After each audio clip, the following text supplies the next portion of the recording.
जय श्री कृष्ण। जय Shri Krishna. Gita for students इस कार्यक्रम में हम लोग अभी तक अध्याय 2 का 31वें श्लोक तक पढ़ चुके थे।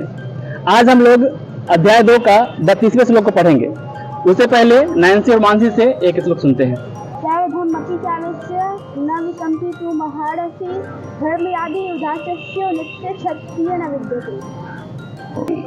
आज हम लोग अध्याय 2 का 32वें श्लोक को पढ़ेंगे।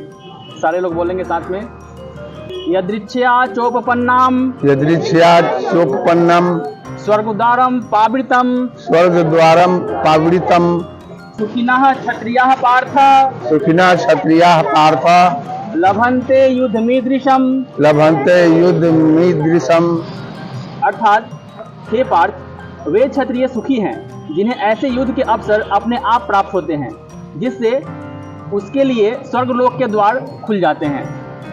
यहाँ पे भगवान श्री कृष्ण बोल रहे हैं अर्जुन से कि बहुत ही लकी होते हैं, बहुत ही भाग्यशाली होते हैं जिनको ऐसा अवसर मिलता है, स्वतः अपना ऐसा अवसर मिलता है, क्योंकि ऐसा युद्ध करने से, धर्म युद्ध करने से उसका स्वर्ग का द्वार खुल जाता है, यानी कि वो मुक्त हो जाता है, यानी कि वो अमर हो जाता है। हम लोग भी जैसे देखें, हम लोग अभी याद करते हैं जितने भी स्वतंत्रता सेनानी हैं, जैसे भगत सिंह को हम लोग याद करते हैं। क्यों? क्योंकि उनको ऐसा मौका मिला अपने देश के लिए लड़ने के लिए, मर मिटने के लिए। वो मर गए, फिर भी हम लोग उनको याद करते हैं। वही भगवान कृष्ण यहाँ पे बता रहे हैं। यह श्लोक विद्यार्थियों के लिए कैसे लाभप्रद हो सकता है, अपन नीचे समझते हैं।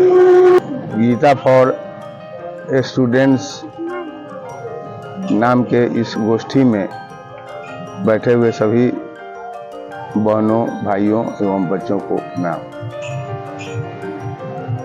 प्रसंग हम सभी जानते हैं क्योंकि बहुत दिनों से यह कार्यक्रम चल रहा है कि कौरव और पांडव की सेनाएं दोनों तरफ तन कर खड़ी हैं और मन में संशय हो जाने के कारण अर्जुन कृष्ण भगवान को कहते हैं कि हे राघव, हे मधुसूदन, इस रथ को दोनों सेनाओं के बीच में ले चल के रखिए ताकि मैं देख सकूं कि हमें किससे लड़ना है। और जब वहां का दृश्य देखते हैं कि सभी अपने परिवार के लोग हैं तो उनका मन युद्ध से भागने लगता है और वे कहते हैं कि हमसे युद्ध नहीं लड़ा जाएगा। यही प्रसंग है और इसी उनके मन के भाव को कृष्ण भगवान हटाने के लिए तरह तरह की बातों से उनका मन साफ करना चाह रहे हैं ताकि तुम्हारे मन में जो द्वंद्व है वह दूर हो जाए। उसी साफ करने के क्रम में कई बातें कहते हैं। उन्हीं बातों में से आज भी वे एक बात कह रहे हैं कि हे पार्थ, हे अर्जुन, क्षत्रिय सुखी हैं, क्षत्रिय सुखी हैं जिन्हें ऐसे युद्ध के अवसर अपने आप प्राप्त होते हैं जिसमें उनके लिए स्वर्ग लोक के द्वार खुल जाते हैं। अभी कृष्ण भगवान अर्जुन को बताए थे कि यह शरीर नाश्वर है, आत्मा तो अमर है। शरीर का तो नाश होना है, चाहे तुम युद्ध में लड़ो नहीं लड़ो, मारो नहीं मारो, नहीं मरो, लेकिन इसका तो नाश होना ही होना है। इसके लिए मोह किस बात की? इसीलिए वो कह रहे हैं कि तुम तो क्षत्रिय कुल में जन्म लिए हो, इसका तुमको लाभ मिल रहा है कि तुमको युद्ध का नेतृत्व करने का मौका मिला। तुम हस्तिनापुर के राज परिवार में जन्म लिए, हस्तिनापुर के राज परिवार में संपत्ति को लेकर विवाद हो रहा है और इसमें तुमको सत्य की तरफ से युद्ध करने का मौका मिल रहा है। नहीं भी मिलता मौका तो तुम्हारा शरीर ऐसे ही नासोरा खत्म हो जाता, लेकिन आज तुमको इस युद्ध में मौका मिल रहा है। इस युद्ध में लड़ करके जब तुम मरोगे या मारोगे तो तुम हमेशा के लिए अमर हो जाओगे और तुम सीधे स्वर्ग के द्वार पर तक तुम्हारी रास्ता जाएगी और तुम स्वर्ग में जाओगे। अब इन बातों का विद्यार्थियों पर क्या असर पड़ेगा, इस पर अब हम लोगों को चर्चा करना है, क्योंकि इस गोष्ठी का नाम ही है गीता फॉर स्टूडेंट। तो वैसे गुरु जी कहते हैं, वैसे विद्यार्थियों को जिनका मन पढ़ाई से भटक रहा है, पढ़ना नहीं चाह रहे हैं, उनको गुरु जी कह रहे हैं कि तुम बहुत सौभाग्यशाली हो कि तुम्हारे माता पिता वैसे मिले हैं कि तुमको तुम्हारे हाथ में कागज किताब कलम है और तुमको पढ़ने का मौका मिला। इस धरा पर ऐसे लाखों नौनिहाल हैं जो जन्म लेते हैं और बिना विद्या अर्जन किए इस दुनिया में जानवरों की तरह उनकी जीवन रहती है। उनकी पीड़ा को जब देखोगे नज़दीक से जा करके तब लगेगा कि हाँ ये कितना दुखी है और कितना परेशान है और दुनिया की बनिस्पत। कम से कम तुम तो वैसे नहीं हो, तुमको तो यह मौका मिला। अब जिस घर में खाने के लिए अन्न नहीं है, पहले माँ जो है सो कि उसके लिए अन्न का इंतजाम करेगी कि पहले उसको स्कूल भेजने के लिए पुस्तक का इंतजाम करेगी। तो बहुत से ऐसे घर है कि ना अन्न है ना उसके घर के ऊपर छत है, वह कैसे कैसे रात काट रही है, कैसे कैसे अपने बच्चे को खिला रही है। कम से कम तुम्हारे पास तो ऐसा अवसर प्राप्त है कि तुम ऐसे माता पिता के गोद में जन्म लिए हो कि तुमको विद्या अर्जन का जो भी साधन है वो लोग तुमको उपलब्ध करा रहे हैं। तुम बहुत भाग्यवान हो। तुम अगर जो इस अवसर का लाभ उठा करके विद्या अर्जन करते हो तो तुम्हारे लिए पूरा जो है सो कि दुनिया स्वर्ग के समान हो जाएगा और तुमको वो सारी चीज़ें प्राप्त होंगी जिसका तुम बचपन में कल्पना किया करते थे। वो सारी चीज़ें तुमको स्वतः प्राप्त हो जाएगी, बशर्ते कि तुमको कठोर परिश्रम करना है और इस जो विद्या अर्जन का जो समय है इसको विद्या अर्जन में लगाना है।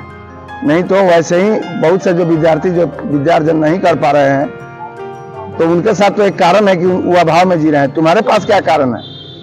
तुम्हारे पास वैसा अभाव नहीं होने के बाद भी तुम ऐसे सुंदर अवसर को जो तुमको प्राप्त हो रहा है उसको लात मारते हो, तो समझो कि तुम विद्या को लात नहीं मार रहे हो, तुम अपने किस्मत को लात मार रहे हो।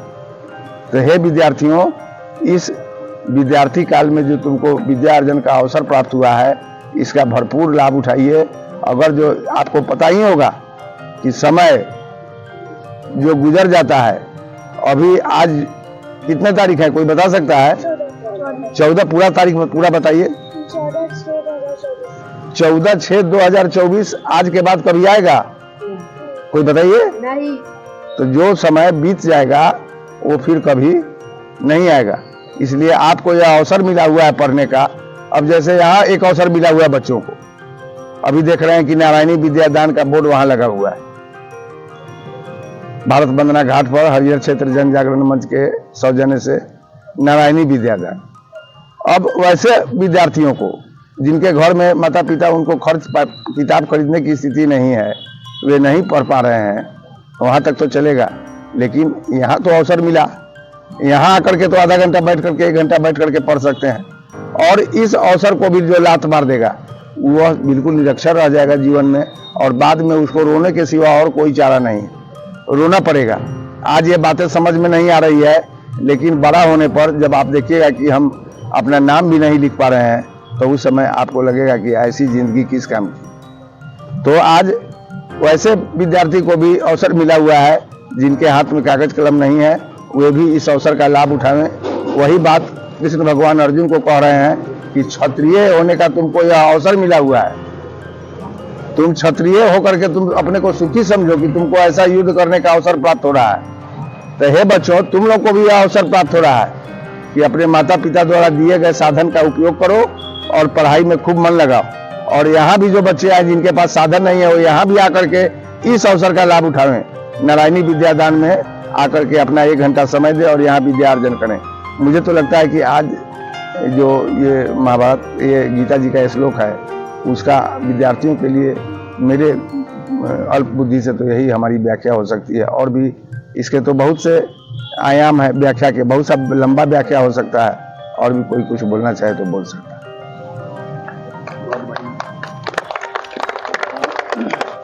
यहाँ पे श्री कृष्ण बता रहे हैं वे क्षत्रिय सुखी हैं जिन्हें ऐसे युद्ध के अवसर अपने आप प्राप्त होते हैं जिससे उनके लिए स्वर्ग लोक के द्वार खुल जाते हैं। यानी कि ये नहीं बता रहे हैं कि तुम अगर लड़ोगे जीतोगे तभी तुम्हारे लिए स्वर्ग लोक के द्वार खुलेंगे। तुम सिर्फ लड़ोगे वहीं से तुम्हारा स्वर्ग लोक का द्वार खुल जाएगा।